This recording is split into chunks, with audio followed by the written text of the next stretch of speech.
ইমামের দায়িত্ব হচ্ছে পেছনে কারা আছে এটা খেয়াল করা।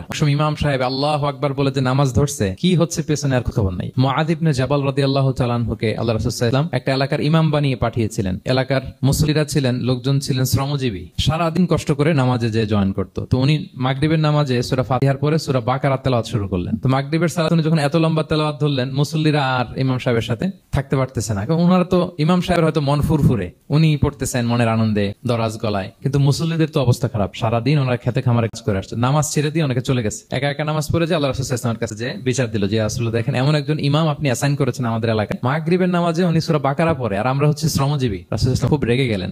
মুআয ইবনে জাবালকে ডেকে বললেন, তুমি কি সমাজে ফিতনা ছড়াচ্ছ? তুমি জানো না এরা কারা? তোমার কি সূরা ওয়াদ-দুহা ওয়াল-লাইলি ইযা সাজা মুখস্থ নাই? তোমার কি ওয়াশ-শামসি ওয়া-দুহাহা এটা মুখস্থ নাই? তোমার কি সাব্বিহিসমা রাব্বিকাল আলা এই সূরাগুলো তোমার জানা নাই? উনি বললেন জানা আছে। তো এগুলো রেখে দিয়ে মাগরিবের নামাজে কেন সূরা বাকারা ধরলা?